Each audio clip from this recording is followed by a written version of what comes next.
Es horrible, de verdad que yo recuerdo las escenas, recuerdo el video y me da náusea, o sea, me da un malestar muy feo, porque fue una falta de ética en la prensa. Eh,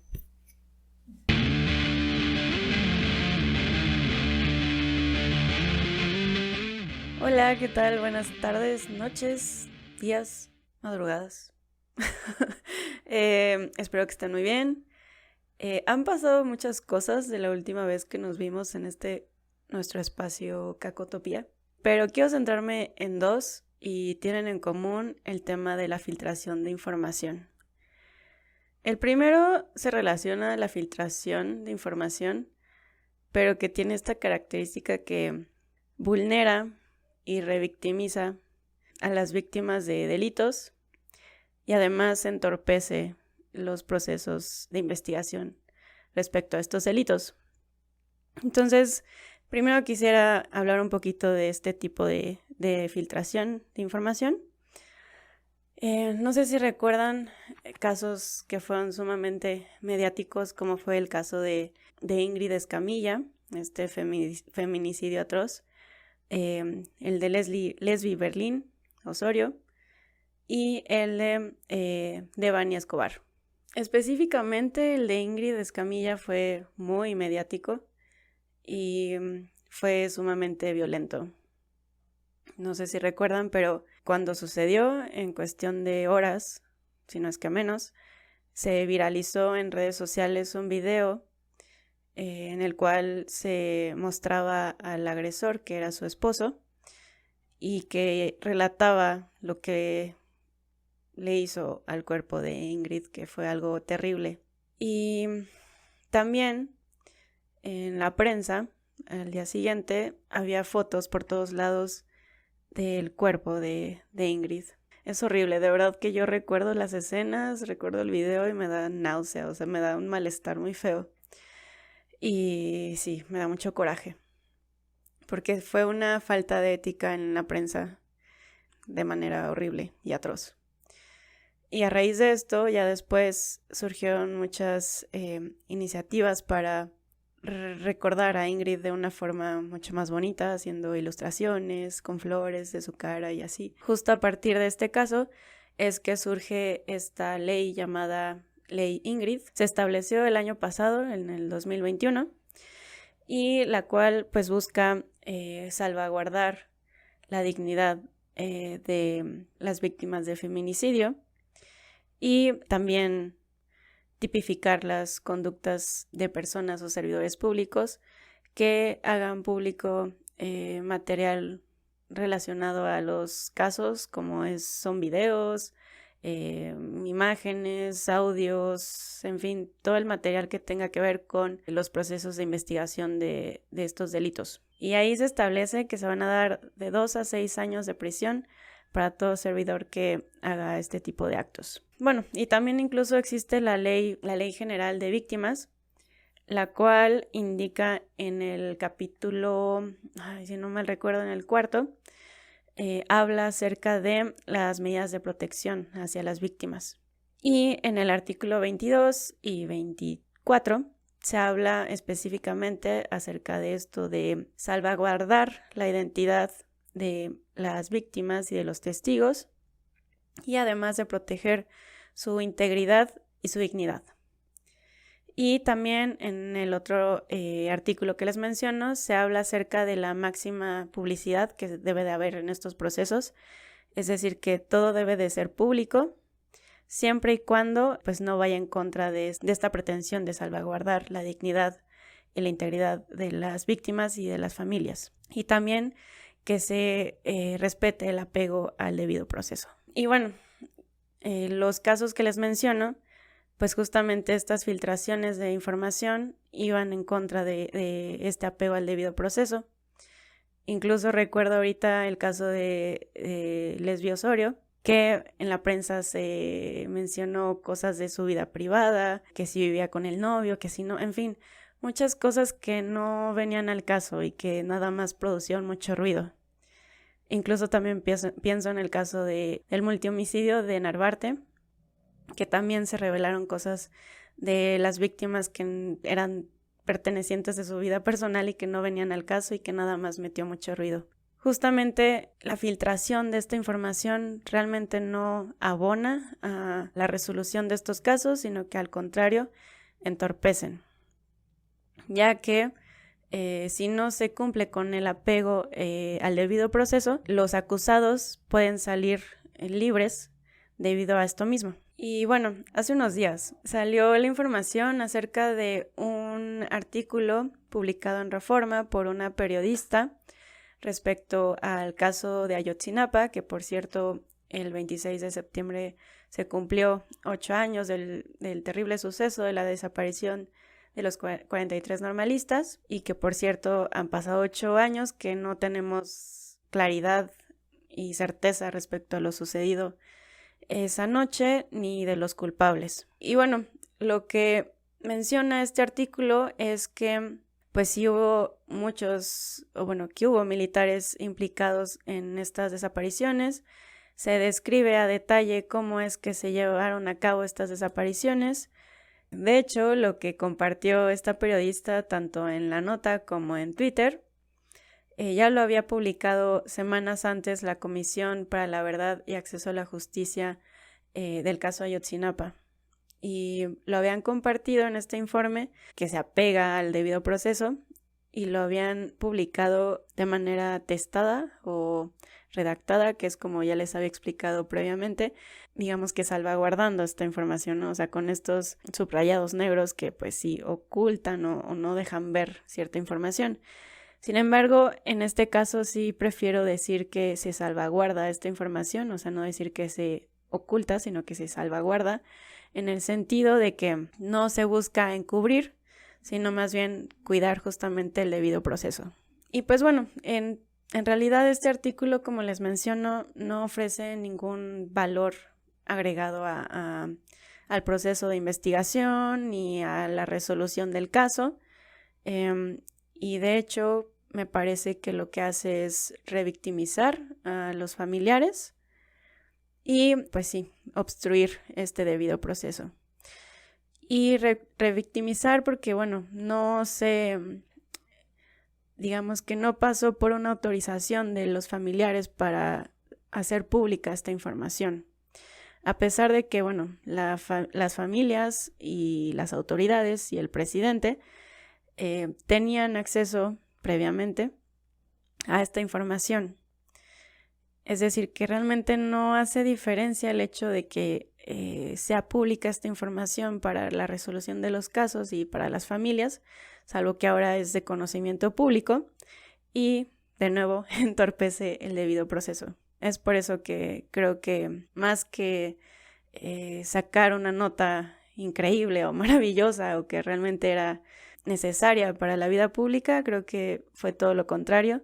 Y esto a pesar de que en mi timeline ese día que esta periodista publicó esta nota, encontré muchos tweets que realmente la aplaudían y que le decían que era un gran ejercicio de periodismo y que wow, que es la nota del año. Y incluso por ahí me encontré a alguien que la comparaba con Julian Assange, que pues sí es algo muy descabellado desde mi perspectiva.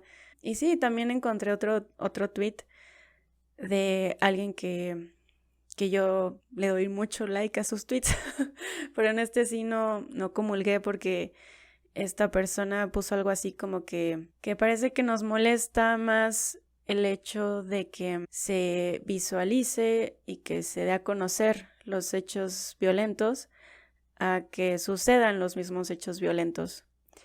Y no, creo que en este caso pues no aplica esto que ella menciona. Digo, en otros casos sí podría estar muy de acuerdo, o sea, como justo en la violencia de género y tal, pero creo que en este caso no, porque justo pues va en contra del debido proceso y todo esto que les he estado mencionando.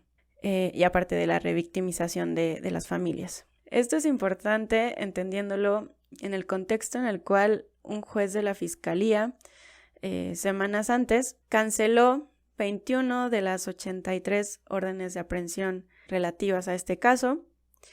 Y bueno, Vale recalcar que 16 de estas órdenes eran hacia elementos militares.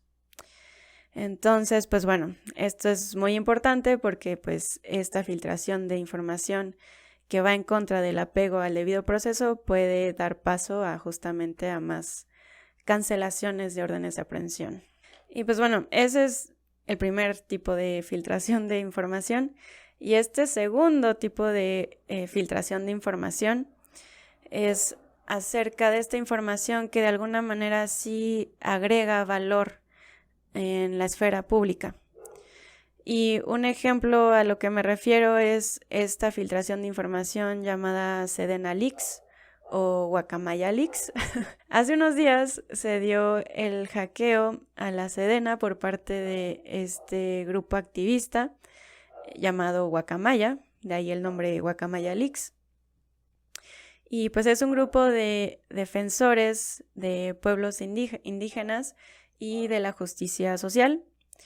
Y pues bueno, a partir de este hackeo se dio una filtración de miles de correos de la Sedena, los cuales daban a notar varios casos de tortura, de violación a derechos humanos y de abuso sexual. A partir de estos correos se da a informar que la Sedena pues estaba al tanto de todo esto que ocurría, pero pues en realidad había poca acción al respecto. Y bueno, a partir de esta filtración se dio a conocer que el modus operandi de los agresores en los casos de abuso sexual era el mismo, y este consistía en que los elementos de alto rango llamaban pues a las víctimas a un lugar alejado o aislado y ahí las acorralaban y las agredían. Y bueno, estos casos van desde el año 2009 hasta noviembre de 2021 y en este tiempo se identificó un total de 308 militares acusados, procesados o sentenciados a violaciones de derechos humanos. 23 militares fueron acusados por casos de violación o abuso sexual. 10 han sido procesados y solamente 5 han sido sentenciados. Y bueno, vale la pena mencionar que los elementos de la Sedena cuentan con protocolos para respetar los derechos humanos y también cuentan con estos talleres de género, lo cual pues evidencia que pues por más talleres, charlas, pláticas, cursos, etcétera, pues eso no es garantía de que realmente se pueda hablar de una deconstrucción. Entonces, pues bueno, en sí no existen políticas o sanciones respecto a estos casos, solamente existe esta carta compromiso que les dan a firmar, que en realidad pues sí, como vemos pues no se traduce en acciones. Y bueno, también se da la revictimización de, pues valga la redundancia, de las víctimas que deciden denunciar los hechos, que en sí supongo yo que son muy pocas, pero aquellas que sí se animan a denunciar son trasladadas a otros estados e incluso son etiquetadas por mala conducta y castigadas. Existe un caso de una soldado que en el año 2018 fue abusada sexualmente por un teniente y un subteniente. La llevaron a un closet en un hospital militar y ahí abusaron de ella. Y pues es terrible porque pasaron 2 años en los cuales pues ella no tuvo realmente un acceso a la justicia y en el cual pues fue amenazada, incluso trataron de sobornarla con dinero con tal de acallarla. Y pues bueno, finalmente logró cierta justicia, si se puede llamar así, ya que condenaron a los culpables por lo mínimo de estos casos, que son 6 años de cárcel y 5,000 pesos de multa. Es horrible porque en realidad pues bueno, desde mi perspectiva esto no araña ni cerca a la justicia, pero bueno. En realidad es uno de los pocos casos de éxito respecto a los juicios de abuso sexual en la milicia. Y pues bueno, esos son los dos tipos de filtración de información que quería presentarles.